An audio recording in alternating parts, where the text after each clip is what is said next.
All right, everybody. So this is kind of a soft reset of the Forgotten Faves Friday episodes because there's so many records and, in this case, CDs that I still wanted to talk about in kind of a review form. But really, I'm just talking about records I love that that they're either forgotten, they weren't commercially successful, or maybe they're not on Spotify, or and this one isn't. I mean, people have made playlists, but Blues Brothers 2000. Now, something to know about me is the Blues Brothers is like one of my favorite movies of all time. I can't. It's hard to narrow it down to one movie. It's kind of like bands, right, or albums. It's like, how can you really narrow it down? But yeah, I, I have about 15 to 20 favorite movies that to me are flawless, and the first Blues Brothers is like that, and the soundtrack is perfect. So, they came back 18 years after the original and assembled some sort of cast because obviously Jake was gone, aka Belushi, John Belushi, the funny Belushi.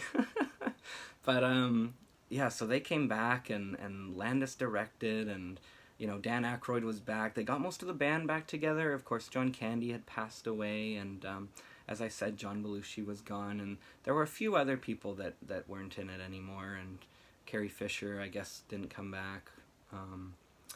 But yeah, so as a movie, I'm kind of conflicted. I used to think it was the worst sequel to the best comedy ever. Um, but in recent years, just because of the music, mostly, I actually kind of give the movie a pass, even though it's kind of a stupid movie in a way. And like, hear me out. Like, the fact that they just put a kid in there, like to get a younger demographic interested, and the kid doesn't really do anything. He's not really that interesting. He only sings once, and like his part is kind of nothing, right? Um, He's not offensive though, and he's not annoying like some kids in like adult movies or PG movies or whatever this was. Um, but it's just a very kind of confounding movie. Like, what were their intentions? Were they just doing it for fun? Did they not care about the end product? The fact that the whole first movie is about saving the orphanage, and then they do it. They're on a mission from God. They all go to jail, and but it was worth it. They raised the money for the orphanage. And then this movie kind of undoes all that. Like, it closes anyway, and it's like, well, then why'd they all go to jail, and why did Jake die? Like, but if you can get past that, there's so much fun in the movie, and most of it is to do with the music. The music is amazing. This soundtrack is almost as good as the first one, in my opinion, and even the few tracks that I thought they were decent, like maybe a 3 out of 5 or so. Even those have grown over time, and really, I just love the whole soundtrack. It starts with "Born in Chicago," which is just a seminal, '60s blues. I believe it's mid '60s. Yeah, um, yeah, the Paul Butterfield Blues Band, and this song just got me interested in what did those guys do, and the album that houses the song, which is maybe their best one. And then it goes "The Blues Don't Bother Me," Matt Guitar Murphy, who is one of the Blues Brothers band members. "Cheaper to Keep Her," of course, that just sounds like Dan Aykroyd's having a lot of fun. Um, the Perry Mason theme, which is an instrumental, of course. "Looking for a Fox," which is John Goodman and Dan just having a lot of fun.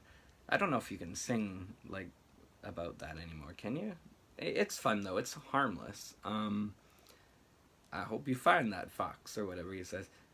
"Can't Turn You Loose," amazing. Oh my god, yeah, that's amazing. And "Respect," aka Respect, of course, Otis Redding's song, made most famous, I guess, by Aretha Franklin. Amazing cut, of course.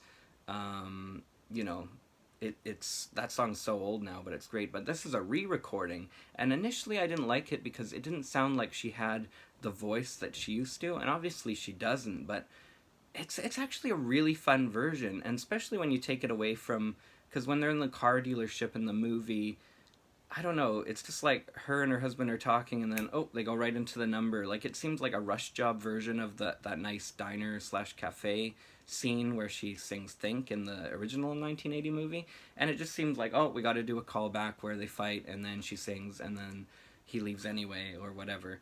Um, but I don't know, like when you take it away from the visual component, it's really fun. It doesn't scale the heights of the perfect or near perfect original, but I don't know. It's a lot of fun though. It's an artist in her kind of, what do they call it, golden years? Maybe David Bowie would call it that. Just having a good time, I think, and I don't think there's anything wrong with that. And even though the scene is kind of forced or maybe kind of corny, it's still really well choreographed. So I mean, I'll give it that. Then maybe, well, this is the earworm for me. 6345789. It's the earworm, but I almost couldn't say the number properly. But it does have a nice flow as like just singing a phone number. And oh, Eddie Floyd does such a good version of this. Obviously, he cut this track decades earlier as well, but it's great. Maybe I'm wrong. They wanted to put a little new school, so they got Blues Traveler. And that goes on 5.5 minutes. It's literally the longest song here, and it kind of has the least to do with the plot. They even kind of make fun of that in the movie, where, you know, Elwood's like, yeah, I'll hang around and hear your band, and the guy's like, oh, good, and then he starts singing, and it goes into almost a music video-esque, you know, Blues Traveler thing, and Dan Aykroyd just leaves before he hears the whole note, or any note, rather. He's like, yeah, I'll hear your band, and then the guy's like, oh, good, and then he just gets in his car and drives away instantly. So, but yeah, it doesn't feel like 5.5 minutes. It's good. Then of course, Riders in the Sky, where Dan's really hamming it up, like one day, and of course the actual movie becomes like paranormal, like Ghostbusters almost, like a scene that should have been in a Ghostbusters 3 that was never really made. It's fun though. It's a fun number. The actual visual component in the movie is kind of crazy when they all start getting rained on and there are literal ghost riders in the sky above them. Yeah, just a lot of fun. John the Revelator, which that's the Taj Mahal. This version kind of puts together three different versions of it, where Taj Mahal sings, then Sam Moore sings, then he has or James Brown rather on backing vocals, which is kind of sad. It's a little cameo-esque, whereas the James Brown Old Landmark scene was one of the best things in the OG Blues Brothers. Almost said Ghostbusters. But yeah, and then of course the cop character that's like their long lost brother. He breaks out. He finally has the blues. He sheds his police officer shackles and he becomes a bluesman too, and he sings. So it's kind of a three-part. Okay, sorry about that. Like I was saying, that's the curse of me making videos, is there's always a bad edit or something, because someone always comes to the door and it always takes hours. Anyway, so yeah, it's kind of a three-part venture, like I was saying. John the Revelator, you know, three different kind of styles coming together, edited together. Let There Be Drums kind of serves as a sea change, or scene change rather. And yeah, it's kind of because the boys are going to Louisiana, and you know, things are getting kind of funky, and there's some voodoo stuff going on, so it serves as to be a scene change and a kind of mood change, and it goes right into Season of the Witch, which is Dr. John and the Blues Brothers, and this is one of only 3 songs that is actually streaming on Spotify from the soundtrack. There's different versions you can listen to of these songs, but you can only get Born in Chicago, this song with Dr. John, and this version of 6345789. All the other songs, it's like cover songs and other versions and that, not quite the same. If that's not true in your region though, let me know, because sometimes I say these things and people are like, dude, Dredge's El Suelo is available in Canada or in the States. What are you talking about? And I'm like, oh, well, it's not available where I am. Anyway, next up is Funky Nassau, and this one is so much fun. And you know, Dan and John, you can hear those guys have a lot of fun. It's one of the highlights, but even better still is this how blue can you get with the Louisiana Gator Boys, namely B.B. King. B.B. King is so great on this one, and you have Clapton's there, and Lou Rawls is there, Isaac Hayes. There's so many. If you read through the credits or just watch the movie and see the credits, there are so many legends in this movie. They were trying to match the first one, and they did a good job in that regard. On story, not so much, but yeah, I mean, they got some good people here. It's awesome to have B.B. King in a Blues Brothers movie, and he's just like wailing out his soul. You can hear the crowd. I don't know whether they just told the crowd to react like that, but I like to think you know, it's not like a canned applause, or it's not put on is really the word, or acted, though it's a movie, so everything's acted. Next up, so that's probably the highlight. That's 5.5 minutes of pure joy. Next up is little intro dialogue to the Blues Brothers band, because the movie ends with a battle of the bands in Louisiana as such, and there's this whole ordeal where Erica Badu turns Dan Aykroyd and the boys into zombies. It's hilarious. And it's so just weird, and people could say dumb or whatever, but when you really look at everything that happened in the first movie, I used to think, why are they doing zombies and ghost riders in the sky and stuff? But it's like, in the first movie they have a magic car, and it's not explained why or where it came from or anything. Just, I got it at a police auction.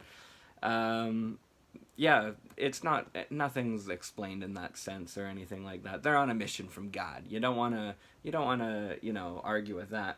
And this cop car they have, this old school muscle cop car, is magic for some reason. And apparently there was a version of the movie that goes more into the depths of the car and everything, but it's, in the final cut and even in the extended version that you can get, which I have that, obviously. I love the Blues Brothers. But, yeah, it's still not put in, like, that's not explained or anything like that. So, I mean, doing the whole zombie thing, that's fine. Anyway, like I said, so that stuff all passes, and then it's a battle of the bands, and it's against the Louisiana Gator Boys, which, rocked everyone's socks. B.B. King, singing his heart out and playing his heart out, and Clapton and all those guys. And then Turn On Your Love Light is the Blues Brothers' reaction to that, and they get a really good, everyone's dancing, and it's kind of like the end of the first one, like they've really won everyone over. But spoiler alert, go watch the movie if you haven't seen it. Who's going to be like, you spoiled the Blues Brothers 2000, this movie that came out 30 years ago. Yeah, but anyway, so the Blues Brothers lose. They go, good effort, guys, and, BB and all the guys are, because, before they go on, they're like, oh, these guys look like they suck or whatever. And then afterwards, they're like, oh, okay, we're convinced. And then the movie pulls one of those things where it's like, and the winner is, and you're thinking it's all the protagonists, and then it's like, the other guys. But, it's not a sad thing, because everyone comes together, and then they do New Orleans. Or as Nolans, as cool people call it. But they do New Orleans as the final piece. Track 18, so that's the Louisiana Gator Boys and the Blues Brothers, and that's how the movie ends. And yeah, album was produced by Paul Schaefer. It's an amazing album, I gotta say. I would love if this was released on vinyl, because they keep reissuing the first soundtrack album, and maybe Briefcase Full of Blues. At least it's on vinyl. You can get it. You can probably get a used copy for pretty cheap, actually. And those are all amazing, too. But this is kind of forgotten to time, and I think it's because of the icy reception to the actual movie itself. But a lot of people go, wow, this is a really good soundtrack. Like, people in the know, right? So, yeah, until it hits Spotify and it's reissued, like, officially, for me, it's a forgotten favorite. It's an amazing album. You can't really get much more solid. And especially those last, 4 tracks. Those last 4 tracks are amazing. Yeah, so anyway, that's this one, Forgotten Favorite Fridays. And yeah, if you have anything to say about the Blues Brothers or this movie, or namely the soundtrack, please let me know. In the meantime, peace and love and music. And yeah, take care of yourselves. Like, comment, subscribe, and all that good jazz. And yeah, we'll see you in the next video. Thanks so much, everybody.